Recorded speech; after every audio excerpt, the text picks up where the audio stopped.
Thank you. Thanks everyone for coming, and thank you for inviting me. It's really my pleasure to be here and to present this work. So yeah, in this work, I'm going to talk about how we can use machine learning to reduce the cost of downscaling climate data, and the focus will be on evapotranspiration.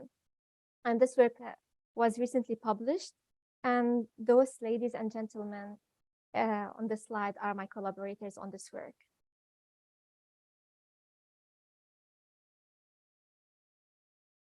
So our current knowledge on how the climate will change in the future is based on global climate models, or we call them GCMs. And these models are computer programs, and they tell us how the climate will be at the end of the century based on different emission scenarios of greenhouse gases. And a GCM is a simplified representation of the climate system on a three-dimensional grid. And its typical resolution in longitude and latitude is 150 kilometers. So if you look at the box here, so this box has a resolution of 150 kilometers. So you can imagine that one grid cell in the length of the global climate model is this. So the global climate model would output one value for this entire region. So if it's predicting or projecting precipitation, the same value will be precipitation for Sydney, Wollongong, and over the mountains. But we know that inside this box, we have a very heterogeneous landscape, and we have different land covers and different climates. And this means that climate change and its impact will vary across this grid cell. This tells us that the GCM output are two cores for informing regional adaptation policies. And also, global climate models are very expensive to run. So for a single global climate model to generate a 100-year simulation, it can take 6 months on a supercomputer, which makes it very difficult to improve its spatial resolution. And also, global climate models have biases, which means that we need to assess the spread of a large ensemble of GCMs to help determine our level of confidence in the projected changes. So climate scientists don't rely only on a single global climate model. They need to look at an ensemble and see how much they agree with each other and the spread. To provide information about climate change that is relevant to the actual impact that we feel, we need to downscale global climate models. So if you look here at the figure, that's the resolution of global climate model, but that's actually the level of details that we need for climate impact studies. And that process to go from the coarse resolution to fine resolution is called downscale. This plot is for temperature over Southeast Australia from a global climate model, and the one on the right is downscaled by NARCLIN. So in this map, we don't want a single value for the entire box. We want something like this. So we want a value for every single little box here. And also, we don't need to we shouldn't only downscale a single global climate model. We need to downscale a large ensemble of global climate models so that we can see the spread, because as global climate models have biases, when we downscale them, we'll still have biases in the fine scale output. There are typically two broad downscaling techniques. One of them is called dynamical downscaling, and this is physics-based, and it relies on regional climate models. So what we just saw in the previous slide was a global climate model. Now, these can be downscaled, global climate models can be downscaled using regional climate models. The other downscaling technique is called empirical downscaling, and it uses either statistical methods or machine learning algorithms. I'm going to explain each of these in the coming slides. Now, a third downscaling technique. So recently now, there have been studies that combine both approaches, dynamical and empirical downscaling, and we call this hybrid downscaling, or we can call it also regional climate model emulator. So with dynamical downscaling, we use a regional climate model. But if we can build a machine learning that can function similar to regional climate model, then that would be called regional climate model emulator.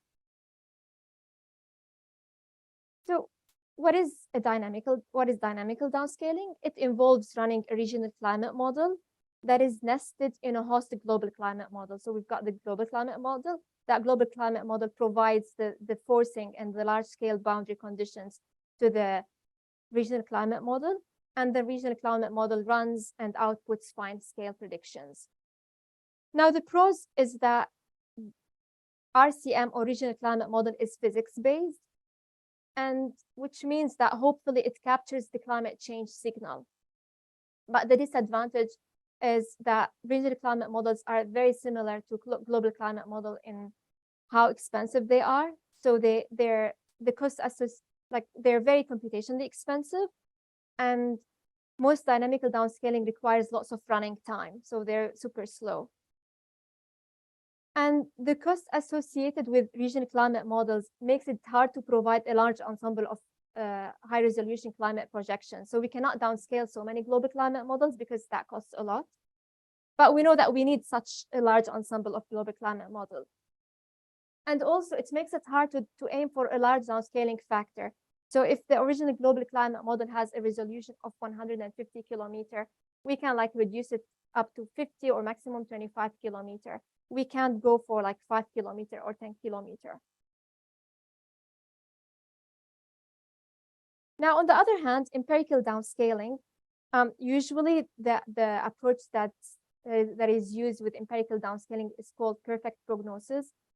And what this does is that it establishes empirical relationships between the coarse scale and some reanalysis or observation that is fine scale. But since the reanalysis or observational data set is only available in the past, in the historical period, so the training, it only happens during the historical period. And then the same relationship that is built in the historical period is used to downscale the future. While there are also pros and cons in this approach, the pros is that empirical downscaling using statistics or machine learning is relatively quick and cheap. And in particular, if we use machine learning-based techniques, we have high potential for capturing complex relationships, and these perform really well. Now, the disadvantage is that they perform poorly under extrapolation to future climate. So our aim is to know what will happen in the future. But those relationships that are built on the historical period might break in the future. And because in the future climate, we have climate that is outside the range of the historical climate. So that's why this relationship might not be relevant to the future. So what we did in this study is that we combined both approaches, the dynamical downscaling and the empirical downscaling, and that what's called hybrid downscaling or hybrid dynamical machine learning downscaling. This means that we apply both dynamical downscaling and machine learning. However, when we apply dynamical downscaling, we only apply it on a very short time period. We run an RCM on no more than 10 years out of a century scale. And we choose these 10 years from both from past, present, and future. I'll explain this why. I'll explain why later. And then, once we run an RCM, this will output fine scale data. Now we'll use this fine scale data to build a machine learning model that can emulate the regional climate model. Now, so this data was only used to train machine learning, so it can act like an RCM. And once we build that model, the RCM emulator or the machine learning model that is trained can perform the downscaling of the century scale climate projection. So by doing this, compared to only implementing dynamical downscaling alone, we reduce the cost and the time massively. And also we address the issue of non-stationarity of relationship in empirical downscaling. And how we do this, since when we trained our machine learning model, we used data from historical, the 10 years collectively was from historical and from future. This means that we already captured the future climate while we train the model. And this approach really reduces the time and computational cost massively by restricting the implementation of regional climate model to 10 years only, followed by a speedy downscaling using machine learning for the entire century. And as a proof of concept, we downscaled evapotranspiration over New South Wales. So if you're not familiar with the term evapotranspiration, that's the amount of water that evaporates from the soil and transpires from the plants. And unlike precipitation and temperature, it did not, like in the literature, we don't see lots of attempts to downscale evapotranspiration, although like this variable is really relevant for predicting like future changes in or impact of climate change to agriculture or drought and other applications. So our course data set here had a resolution of 12 kilometer, and it was a reanalysis product. And our target resolution was 1.5 kilometer. So we wanted to downscale by a factor of 9. And this area is from Sydney domain. So to test our approach, first we need to do dynamical downscaling for only 10 years. And we need to use a regional climate model to do this. The Barra team, like the dataset provider, have already done this for us. So we use their fine scale dataset. And then that fine scale dataset was used to train machine learning so that it can emulate the regional climate model. And that developed a regional climate model emulator, which we then used to downscale the entire time series. Now, let me say here that here we're not testing our approach on a real global climate model. It's just a reanalysis dataset, but it was just to validate our methods. And the dataset is not available like for a century, over a century. It's just 29 years. We use 10 years for training and the rest for validation. So we developed one machine learning model for each coarse grid cell. So that's a grid cell. And for every single grid cell, we developed a separate model, and we used 2 sets of predictors. Some of the predictors were coarse scale. One of them is evapotranspiration, which actually we want to downscale. And also we included other meteorological variables that are related to evapotranspiration and that can have predictive skills to our model.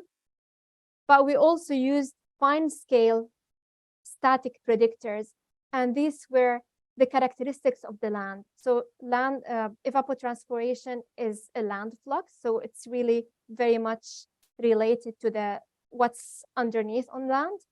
We used topography, LAI of plant functional type, canopy height, and some soil characteristics. So I should say that here the fine scale predictors are the predictors that helped our model predict the spatial variability of evapotranspiration within each coarse grid cell.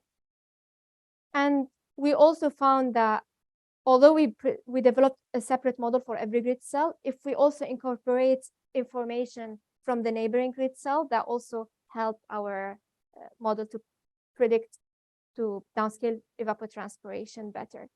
In total, we had 22 predictors.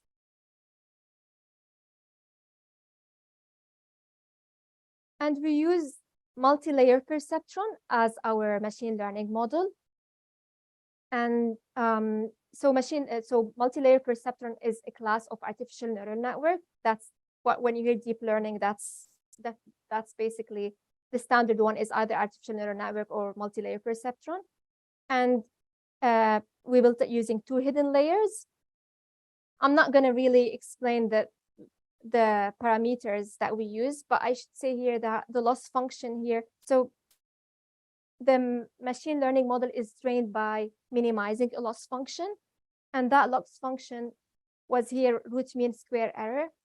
But since this approach can be also applied to downscale other variables like precipitation or other climate variables, we found that if we want to apply the same approach to downscale precipitation, we needed to change the loss function and add terms that ensure that our model can also capture extreme values.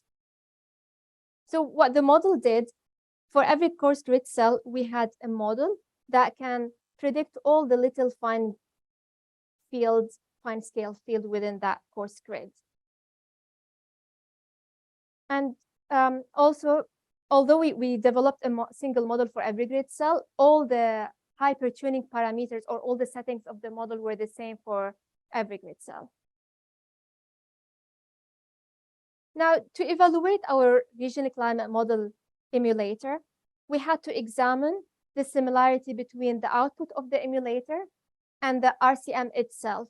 So you remember that I said we only trained on 10 years and we had out of sample years. So these the out of sample data was used for validation.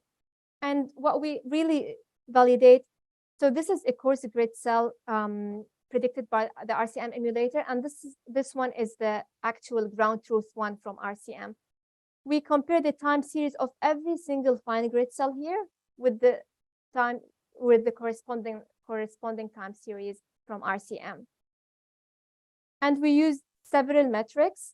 Some of the metrics assess the temporal similarity, and these were Klein-Gupta efficiency, coefficient of determination, correlation, and relative bias. But we also assess the spatial similarity.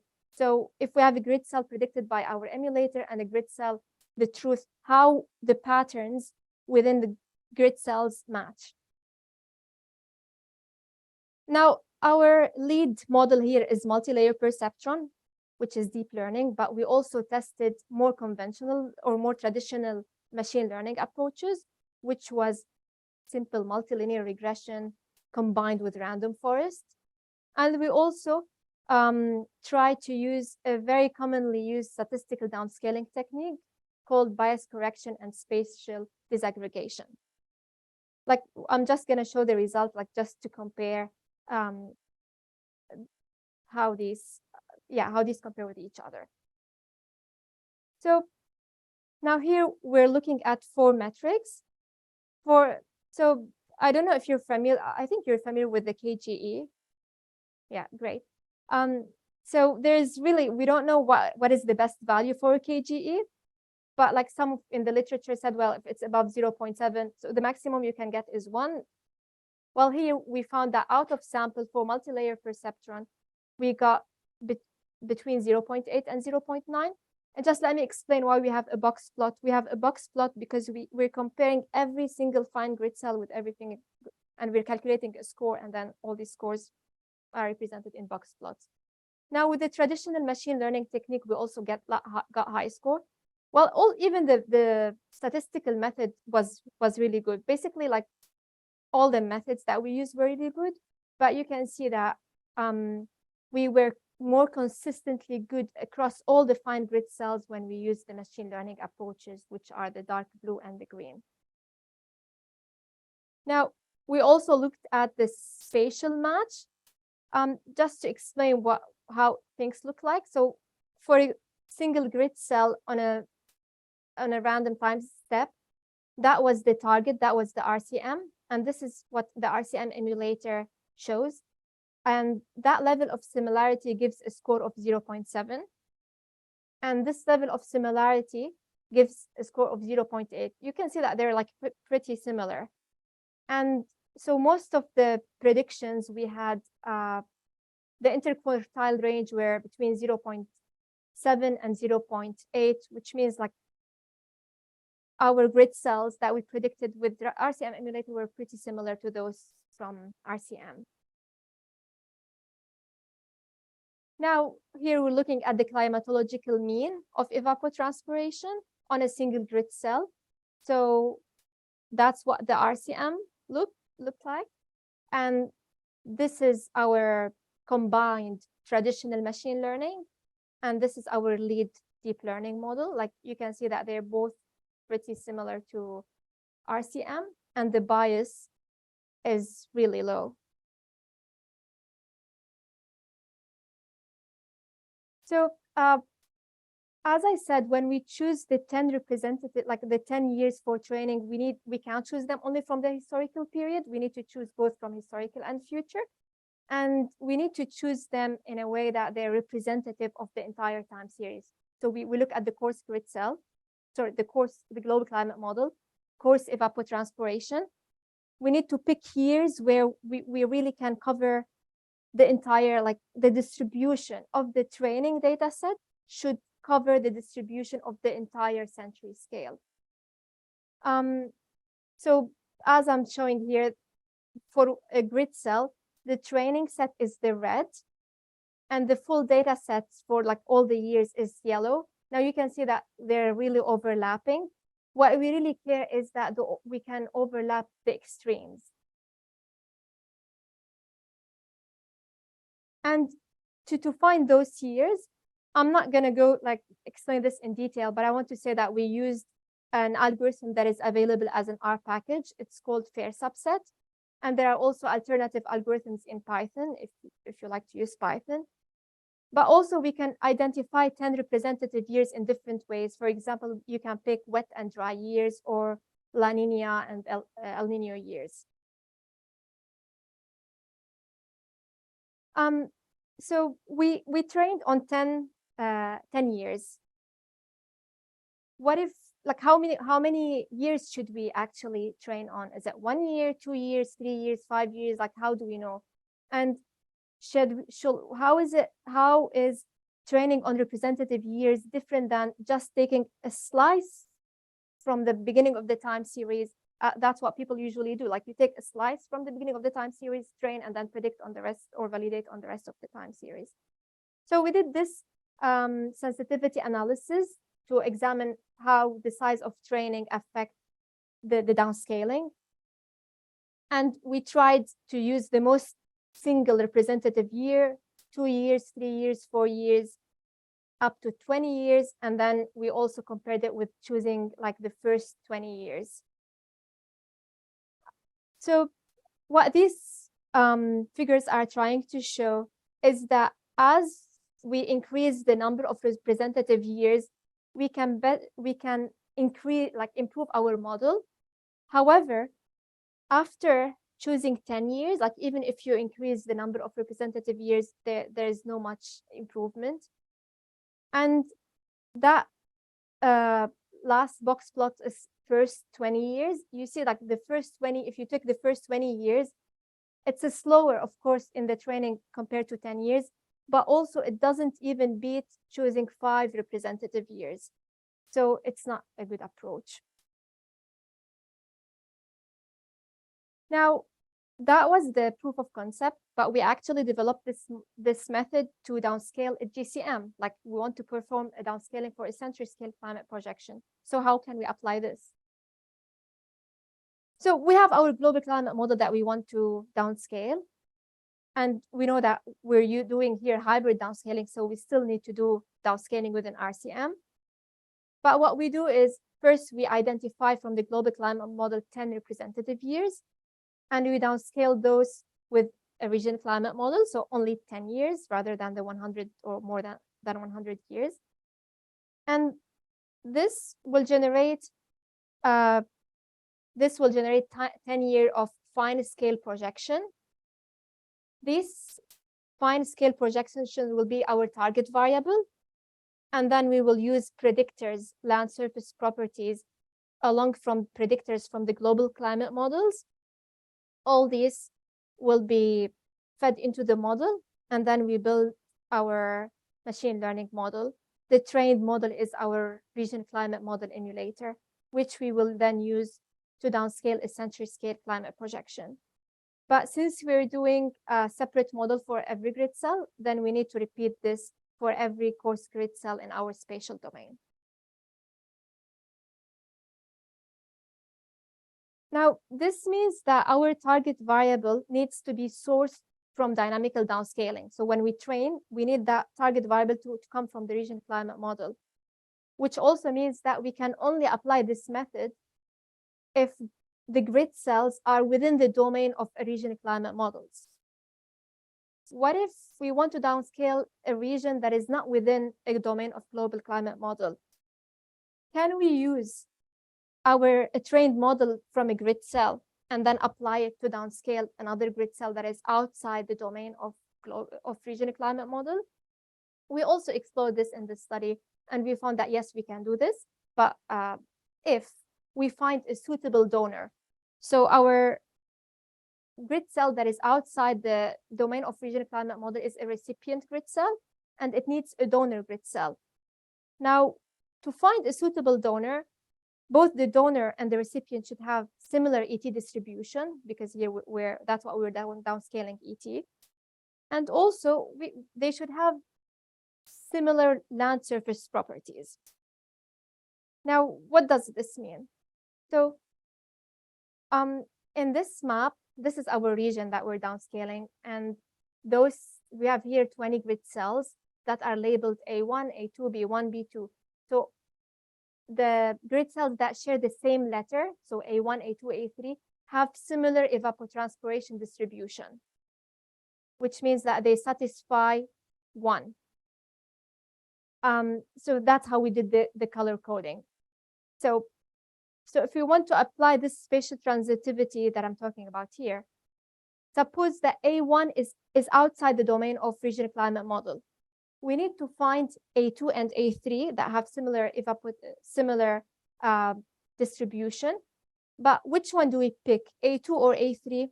We need to see which one has similar land surface properties, and we measure the similarity in land surface property based on how similar their LAI, topography, and soil albedo is.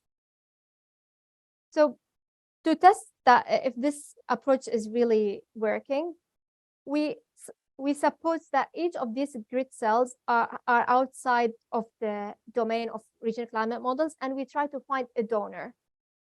And then we found a donors based on these two criteria. And we use the same model that was trained on the donor to downscale the recipient.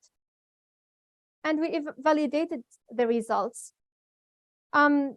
Briefly, I'll say that the results were really good. However, if you downscale a model that is trained on the same grid cell, it will perform better. But this is really cool because it means that you have already the models trained and they sit out there. So if you can use them to downscale regions that are outside your domain, that would be really very cost efficient. So in summary, hybrid downscaling reduces the computing cost and time required to downscale a GCM. And this allows multiple global climate models to be downscaled for the same cost as downscaling a single one. And it means that we can target multiple emission scenarios, since now downscaling is getting cheaper. And we can also aim for a higher downscaling factor for the same reason. And because we built a model for every grid cell separately, this approach can be applied at a range of scales. So if you want to just downscale data over a farm or agricultural land or catchment, or you can really go and downscale a full continent. So this really benefits a variety of end users. And we also show here that deep learning, which was here multi-layer perceptron, and traditional machine learning using multilinear regression and random forest performed like equally well. So if you don't like deep learning, you can still use the traditional methods. And also I showed that with spatial transitivity, we can downscale new regions that are outside the domain of a regional climate model at a negligible cost and with a slight reduction in performance. Yeah, and that's it.